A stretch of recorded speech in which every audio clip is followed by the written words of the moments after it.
Super simple అలాగే healthy and homely dish అయిన ఆనపకాయ కర్రీ ఎలా ప్రిపేర్ చేయాలో చూపిస్తున్నాను. ఈ కర్రీ చేయడానికి ఒక లేత సొరకాయ తీసుకొని పైన చెక్కు తీసేసి ఇలా చిన్న చిన్న పీసెస్ లాగా కట్ చేసుకోవాలి. నెక్స్ట్ స్టవ్ ఆన్ చేసుకొని కుక్కర్ పెట్టేసి ఆయిల్ స్పూన్ తోని 2 టేబుల్ స్పూన్స్ ఆయిల్ వేయాలి.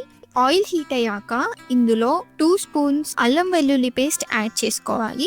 అలాగే 1 స్పూన్ పోపు దినుసులు, 1/2 స్పూన్ పసుపు యాడ్ చేసుకొని కలిసేలాగా మిక్స్ చేసుకోండి. ఈ ఇంగ్రీడియంట్స్ అన్ని మిక్స్ చేసుకొని లో ఫ్లేమ్ లోనే వేగనివ్వండి. 1 మినిట్ తర్వాత ఇందులోకి కట్ చేసి పెట్టుకున్న సొరకాయ ముక్కల్ని యాడ్ చేసుకోవాలి. ఇప్పుడు ఇందులోకి 1 స్పూన్ సాల్ట్ వేసుకొని మొత్తం కలిసేలాగా నీట్గా మిక్స్ చేసుకోండి. తర్వాత కుక్కర్ మూత పెట్టేసి ఒక 2 to 3 విజిల్స్ వచ్చే వరకు వెయిట్ చేయండి. మిక్సీ జార్ తీసుకొని అందులో ఒక 10-15 పచ్చిమిర్చిని క్లీన్ చేసుకొని కచ్చా పచ్చగా గ్రైండ్ చేసుకొని పెట్టుకోవాలి. చూడండి, ముక్కలు నీట్ గా మగ్గిపోయి సాఫ్ట్ గా అయిపోయాయి కదా, ఇలా అవుతే కరెక్ట్ గా ఉడికినట్టు. ఇప్పుడు ఇందులో గ్రైండ్ చేసి పెట్టుకున్న పచ్చిమిర్చిని యాడ్ చేసుకోవాలి. అలాగే 2 to 3 టేబుల్ స్పూన్స్ ఎండు కొబ్బరి తురిమి యాడ్ చేసుకోవాలి. ఈ కొబ్బరి యాడ్ చేయడం వల్ల కర్రీకి చాలా థిక్ కన్సిస్టెన్సీ వస్తుంది, అలాగే చాలా టేస్టీగా వస్తుంది. అలాగే ఒక 1 స్పూన్ షుగర్ యాడ్ చేస్తున్నాను. దీని వల్ల టేస్ట్ ఇంకా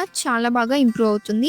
ఇవన్నీ నీట్ గా మిక్స్ చేసుకొని ఈ కర్రీని లో ఫ్లేమ్ లోనే 5 మినిట్స్ దాకా ఉడకనివ్వండి. చూడండి, ఇది నోట్లో పెట్టుకుంటేనే కరిగిపోయేంత టేస్టీగా ఉంది. ఇది సమ్మర్ లో తినడం వల్ల అయితే ఇంకా చాలా కూల్ గా ఉంచుతుంది బాడీని. సో మీరు ఒకసారి ఈ సొరకాయ కర్రీని ట్రై చేసి ఎలా వచ్చిందో కామెంట్ లో చెప్పండి. అలాగే ఈ వీడియో నచ్చితే లైక్ చేయండి, మీ ఫ్రెండ్స్ అండ్ ఫ్యామిలీ మెంబర్స్ కి కూడా షేర్ చేయండి. అలాగే ఇలాంటి టేస్టీ అండ్ హెల్దీ రెసిపీస్ కోసం కరుణాస్ కిచెన్ ని తప్పకుండా సబ్స్క్రైబ్ చేసుకోండి. Thanks for watching.